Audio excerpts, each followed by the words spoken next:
Eu podia ainda citar outros parágrafos desse mesmo documento em que a igreja afirma que Jesus Cristo é o único mediador entre Deus e os homens. Para você ver que não é somente em um parágrafo que isso é citado.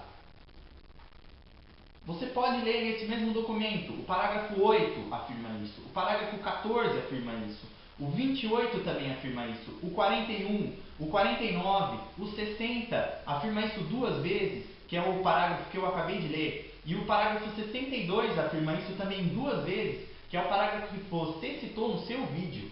Ou seja, se você tivesse lido esse parágrafo que você citou no seu vídeo inteiro, não precisava nem ler o documento inteiro, lia somente esse parágrafo inteiro.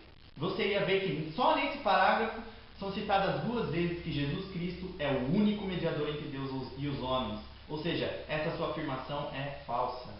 Logo em seguida você solta a seguinte frase: vocês rasgaram essa parte da Bíblia de vocês? Não, caro amigo, nós não rasgamos essa parte da nossa Bíblia. Se existe alguém aqui que rasgou a Bíblia, foram vocês que retiraram 7 livros da Bíblia, não é?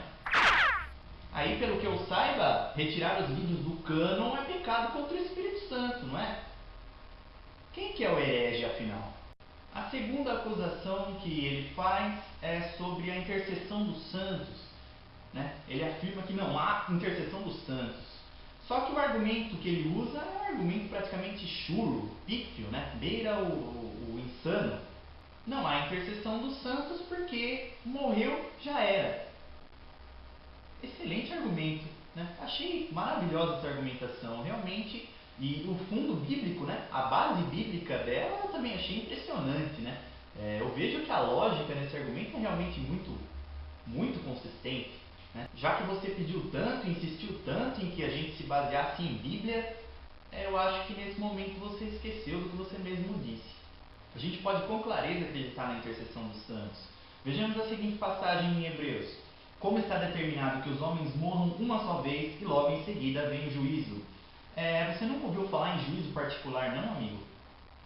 Você devia ver menos anime e ler um pouquinho mais do catecismo. Assim você poderia acusar a igreja de uma maneira um pouco mais forte, mais consistente. Mais um trecho de Lucas para afirmar que você está errado. Por outra parte, que os mortos hão de ressuscitar é o que Moisés revelou na passagem da sarça ardente, chamando ao Senhor, Deus de Abraão, Deus de Isaac e Deus de Jacó. Ora, Deus não é Deus dos mortos, mas dos vivos, porque todos vivem para Ele. Lucas capítulo 20, versículo 37 ao 38. A terceira acusação de heresia é a idolatria, né? Essa já é muito clássica, muito conhecida dos nossos amigos evangélicos acusarem os católicos de idolatria. E aqui venho eu usar o catecismo e os documentos da Igreja Católica, né? E usar a doutrina da Igreja Católica, porque infelizmente não tem como usar um outro documento para rebater esse tipo de argumento.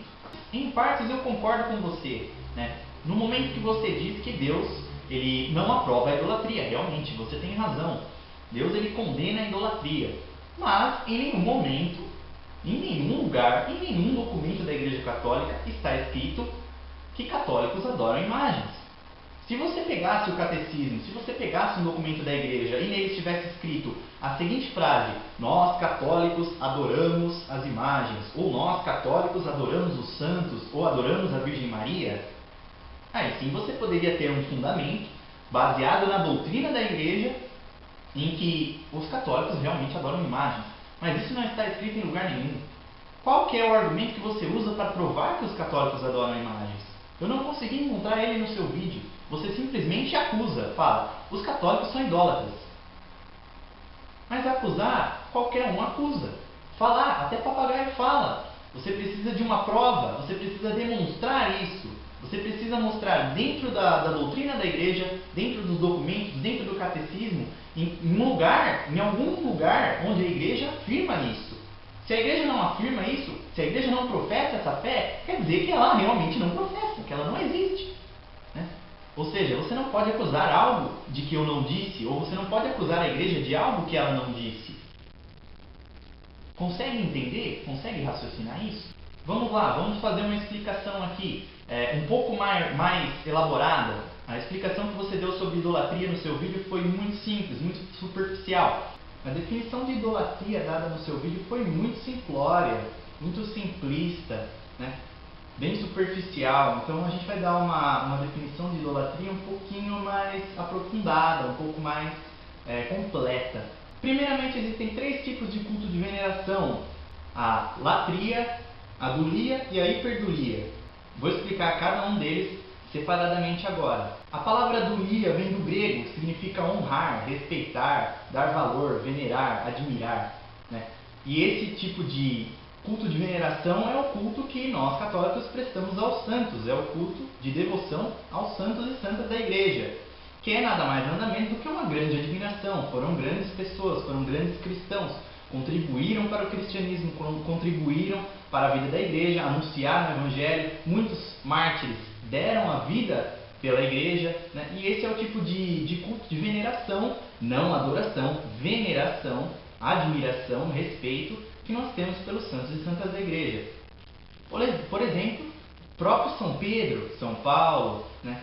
Santo Agostinho, São Tomás de Aquino e todos os outros santos que deram a sua vida pela igreja, né? Os doutores da igreja, os mártires e todos esses que viveram pelo evangelho, para anunciar o evangelho e viveram pela igreja. A hiperdulia é um pouco diferente da dulia, né? É uma dulia maior, vamos colocar assim, nesses termos. É uma veneração, um respeito que é o especificamente dado à Nossa Senhora, né? A Santíssima Virgem Maria. É um respeito maior do que compara com os outros santos, porque realmente ela é digna desse respeito, dessa admiração, dessa veneração. Mas em nenhum momento a dulia e a hiperdulia são cultos de adoração, são cultos de veneração, que é diferente. É você olhar para aquela pessoa, olhar para aquele ser e se admirar com ele, né? Querer seguir o exemplo dele. Os santos nada mais são do que pessoas como eu e você, que viveram para anunciar o evangelho e acabaram às vezes até morrendo por isso, né? Dando a vida, entregando a própria vida por isso. E por isso que elas são lembradas como exemplos, cristãos exemplares a serem seguidos, como exemplos que a gente pode tomar para a nossa vida de cristãos. A palavra latria significa literalmente adorar, adoração. E por isso que a latria é o tipo de culto que é o único e exclusivamente direcionado a Deus, a Santíssima Trindade, e a mais ninguém. Ou seja, o culto de adoração, ele só é direcionado a Deus, não direcionado a um santo, ou uma santa, ou até mesmo a Virgem Maria. Nós nunca adoramos Nossa Senhora, nós a veneramos, nós nos admiramos, nós respeitamos, nós honramos por quem ela foi e por quem ela é. Mas em nenhum momento nós adoramos a Virgem Maria e nem a nenhum outro santo, né? E nem a uma imagem, muito menos ainda, mais absurdo ainda. Com base nisso, nós podemos concluir que os católicos não adoram os santos, nem santas, nem Nossa Senhora, nem imagens, nem nada disso. O culto de adoração, o culto específico de adoração, que é a latria, é direcionado única e exclusivamente a Deus, à Santíssima Trindade e a mais ninguém. Ao passo que para os santos, santas e até mesmo para a própria Nossa Senhora, o culto é de veneração, ou seja, de admiração e não de adoração. Isso que eu estou falando aqui para você é a doutrina da Igreja Católica, é o que a Igreja afirma, é o que está escrito aqui no Catecismo e está escrito nos documentos da Igreja. Não sou eu que estou falando, é a Igreja que está falando. O que eu estou falando aqui não são meus achismos, não são as coisas que eu acho, que eu penso, mas é o que a Igreja verdadeiramente crê, é o que está escrito nos seus documentos e na sua doutrina. Como quarta acusação de heresia, o Pedro coloca rezar ou orar pelos mortos.